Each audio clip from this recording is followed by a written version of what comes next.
Hi and welcome back to Yogaberry, your yoga for scoliosis community. My name is Christine Javegiberry and I'm a yoga teacher specializing in yoga for scoliosis. And today's video comes from a question from our Facebook group, which you're very welcome to join, of course, to continue the conversation. And it's about SI joint pain or sacroiliac pain. And this is quite a common thing with scoliosis, especially lumbar scoliosis. So if you have a curve in the lower spine, it also is accompanied with rotation, and this rotation can bring problems into the sacrum and things can just get a little bit misaligned.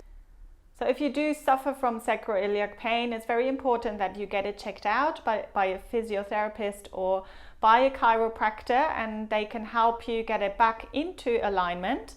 But then afterwards, it's very important to work on it and to stabilize the joint. So this is a joint, it's at the back of the sacrum. And if it does get misaligned, or if it's too loose, which means that there's too much flexibility, it moves too much, which can happen also after childbirth. So for me, after having 2 children, everything around there was just a little bit loose, so I had to really work on bringing it back together. If you do want to explore this topic any further, I would highly recommend to check out Donna Farhi. Donna Farhi is a fabulous yoga teacher, and she's got lots of information and online courses for SI joint problems, sacroiliac pain problems on Yoga U online. So I would highly recommend it, and I will put the links in the description below.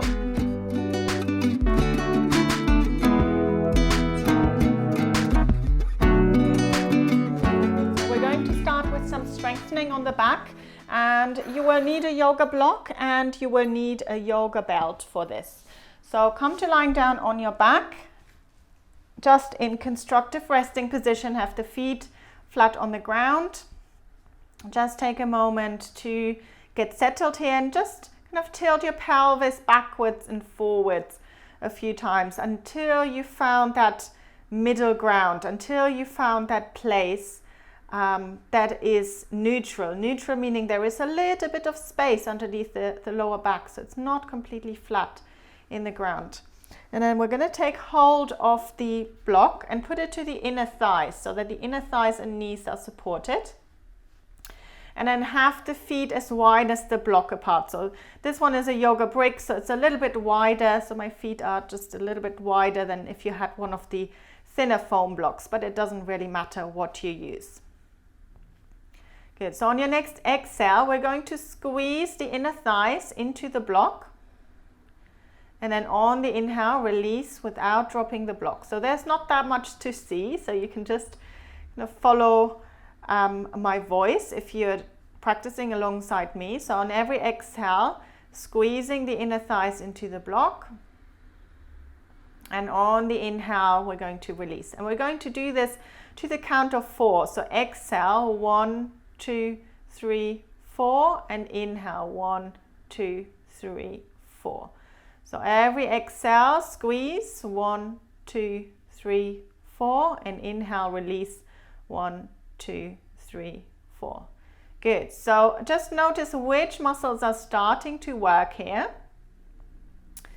And it's obviously the muscles in the inner thighs, but they are directly linked to the core muscles. So this is where they connect to the psoas muscle, which starts in the at T12, and the top of the lumbar spine attaches sideways, goes over the front of the hips, and then attaches to the inner thighs. So it's a big muscle, and this is how we're activating it. So this is not true.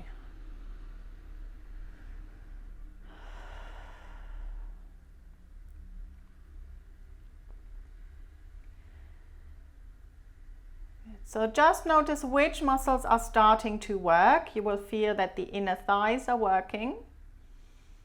But then maybe you also feel that there are some core muscles, the underneath layers of core muscles that are starting to work. So if you imagine that your hip bones are moving closer together on the exhale when you're squeezing the inner thighs into the block. You might feel that there is a little bit more action happening here around the abdominal area. So as if you're kind of squeezing in from the waist, hugging in from the waist on the exhale, and on the inhale, release without dropping the block. Good, so let's do a couple of more. And then release. Good, so if you want to kind of get more into this and want to start kind of practicing more into bridge pose, you could squeeze the inner thighs into the block, come up into a low bridge, just kind of using all the support muscles here, the glutes and the undersides of the thighs, really squeezing in from the legs, and then slowly release. So we could add a few of those. If you're feeling strong, if you're feeling like you can do a little bit more, if there's no pain, then you can do a few of those.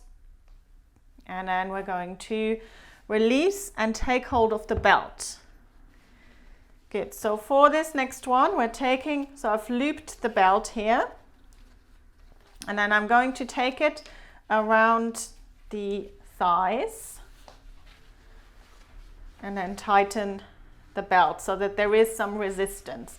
So when you have the feet hip distance apart, when you're squeezing the legs outwards, the knees should not be going wider than hip distance apart. So it has to be quite firm here.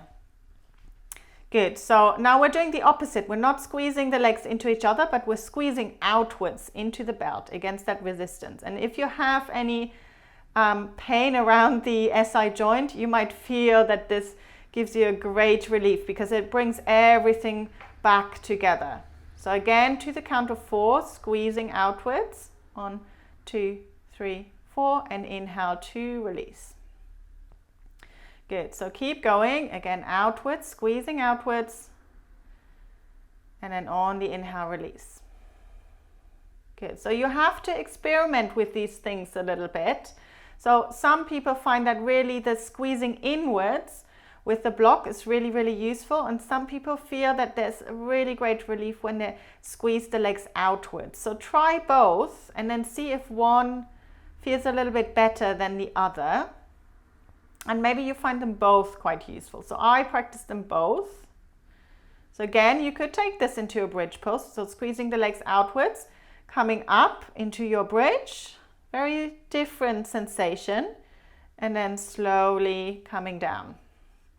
So let's do this again, squeezing outwards into the belt, coming up into the bridge. It doesn't have to be high at all. You can feel all the lower parts of the body, the legs and everything are working really hard. And this is what we're looking for. We're looking for stability.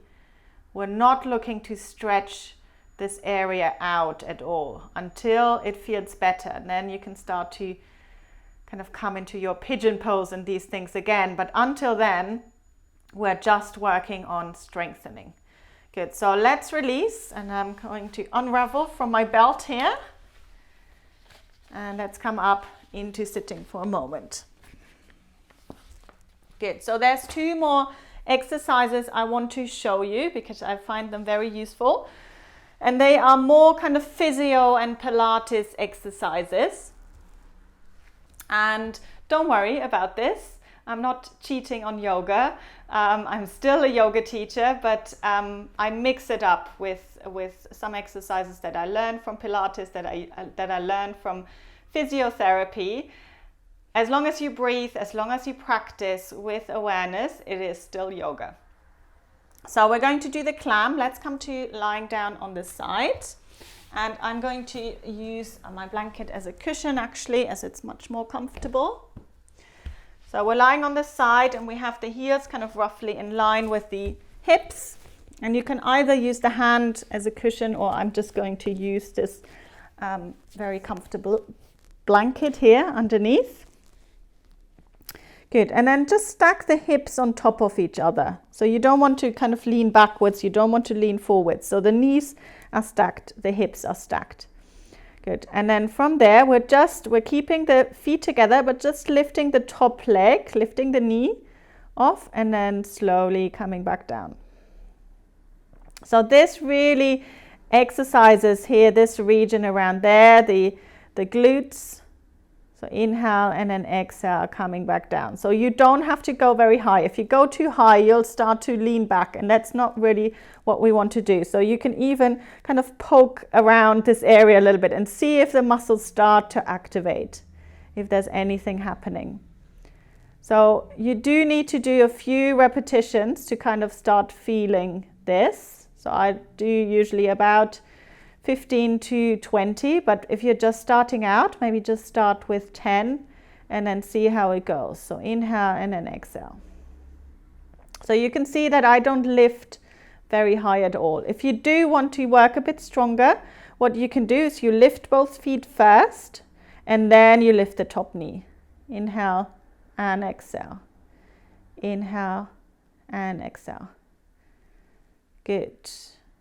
So for the next exercise, what we're going to do is we're releasing the feet and then extending the top leg. And now this time we're going to use the external rotator muscles. So we're externally rotating the leg. Hopefully you can see this. So my toes were pointing forwards and then I'm externally rotating the whole leg. So the toes are slightly pointing up and then release.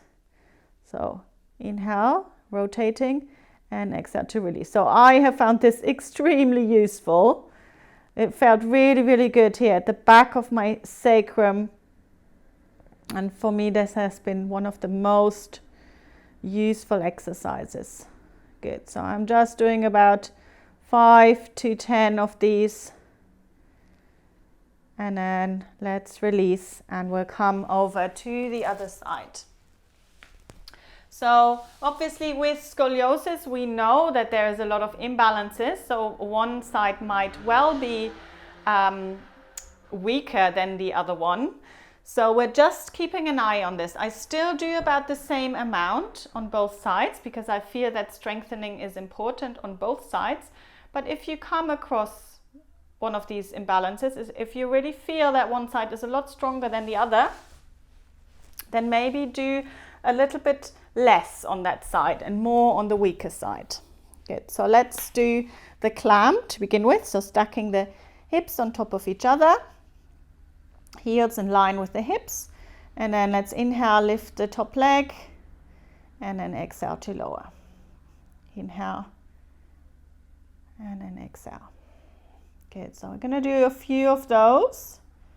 Again, just noticing if the muscles are really doing the job. And they are definitely for me.